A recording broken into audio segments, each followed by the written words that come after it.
सालबारि महकुमानि बेंखनाव थानाय पाटेमाबाद साहा बागाननि बासबारि बाजार बा गेदेर बाजाराव बे दिनैनि बे बासबारि बागाननि पाटेमाबाद साहा बागाननि बाजार खाथिनि साखाथियाव थानाय शिब मन्दिरनि लांगोनायाव नोंथांमोना मिथिनो हागौ गोबाव समनिफ्रायनो बिथाङा ससियेल मिडियाफोराव भाइरेल जानाय मोनसे समाज सिबियारि बिथाङानो जाबाय सासे सेन्ट जेभियार फरायसालिनि बिगुमाबो बिथाङा दिनैहाय बिथाङा माखासे कम्बल लानानै माखासे दुखिया न'खरफोरनो बा दुखिया गरिबफोरनो कम्बल राननानै होफैदों बिथाङानो बे समाव दंफैयो बा बिथाङानो गावनि आखाइजों दिनैहाय राननानै होफैदों बे समाव जों बिथांनाव बिनि सोमोन्दै माखासे खोथा मिथिनांगोन बे समाव दिनैनि क्रिसमासनि बयनिसिमबो आं गाहाम हामलायनायखौ जासिबाय लोगोसेनो नोंथांमोननि बे बड'लेण्ड बुब्लिनिसिमबो गासै मावगिरि मावथिफोर गासैनिसिमबो आंनि अननाय आरो सिबिनायखौ गिबियावनो जासिनाय थाबाय आरो लोगोसेनो फैगौ गोदान बोसोरनिबो आं दिनै बयनिसिमबो गाहाम हामलायथि जासिनाय थाबाय जाहाथे गासैनिबो जिउ संसारा मोजाङै सोलिथों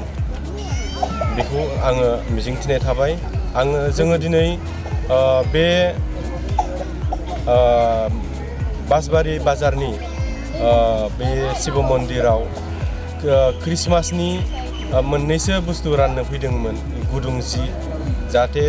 बे बागानाव मावनानै जानाय गोबां गोरिब सुबुंफोरा एसे सहाय मोनो जाहाथे बेखौ नोजोर बोनानै जोङो दिनै बेयाव कम्बल राननायनि गुदुं जि राननायनि हाबाफारिखौ लादोंमोन बेखौ आङो गावनि रांजोंनो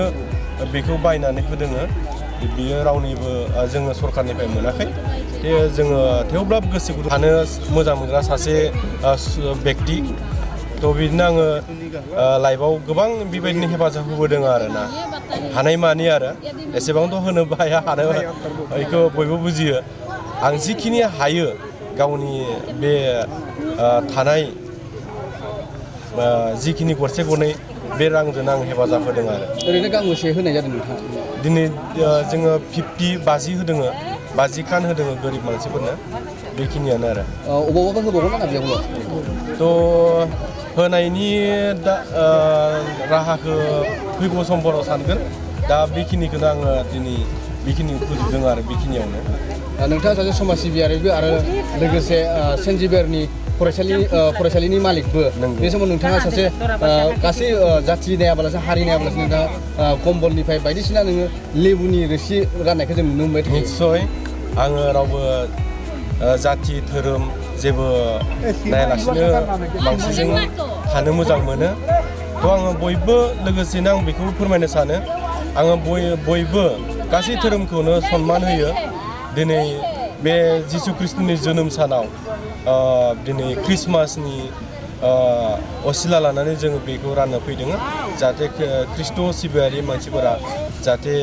एसे हेल्प मोनो आरो नोंगौ बिथाङा माखासे खोथा फोरमायबाय बिथाङानो जाबाय सासे समाज सिबियारि आरो लोगोसे बिथाङा सेन्ट जेभियार फरायसालिनि बिगोमाबो बिथाङा गोबाव समनिफ्रायनो बिथाङा ससियेल मिडियाफोराव भाइरेल जाबोगासिनो दं बा लोगोसे गोरिब गुन्द्राफोरखौ बांसिन अनसायनाय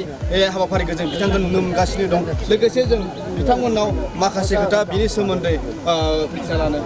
কি খবর যে আপনারা যে কম্বল দিয়েছে আরে itu কম্বলটো ক্রিসমাসের জহারত দিছে সারে দোকান গরিব দুঃখের কারণ দিছে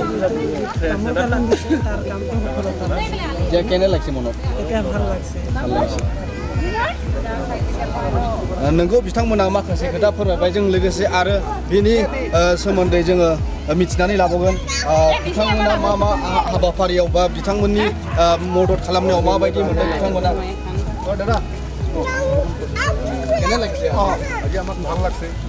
হেল্প পাইছোঁ এতিয়া আমি বাগানৰ মানে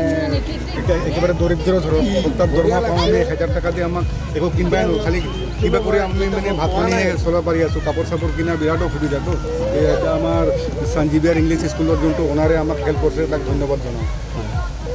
नोंगौ बिथांमोनाबो माखासे फोरमायना होबाय लोगोसे बिथांनि साननाय माखासे हनायफोरखौ बिथांमोना जाफुंसारगोन होननानै माखासे गामि ओनसोलफोराव बिथांमोना आश्रय लाफैयो लोगोसे बेबायदिनो गोरिब गुन्द्राफोरनि थाखाय गोबाव बोसोरनिफ्रायनो बिथाङा दैज्लांनि समावबो माखासे माइ गायनाय आबादारिफोरजोंबो हेफाजाब होदों बे समाव दंफैयो आङो बरपेटा रडनिफ्राय अनजाय बसुमतारिनि खौरां गोसो गुदुं गलादारफोरनि थाखाय मोनसे मोजां खौरां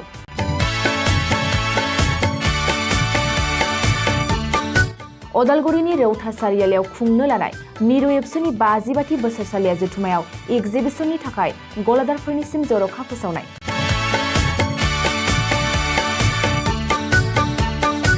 फैगौ 2023 मायथाइनि 26, 27, 28 आरो 29 जानुवारियाव खुंनो लानाय मिरु एबसुनि बोसोरसालिया जथुमायावनो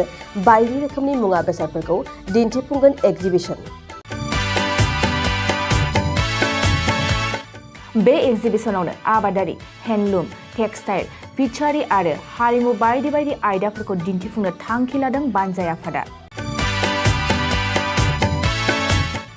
बेनिखायनो गोसो गुदुं सुबुं एबा गलादारफोरा एगजिबिसनाव गला होफैनो हागोन आरो गला होनायनि सोमोन्दै आबुं बाथ्राखौ मिथिनोब्ला नैबे मबाइल नम्बर 9365245137 आव थोंजों सुलाद लानो हागोन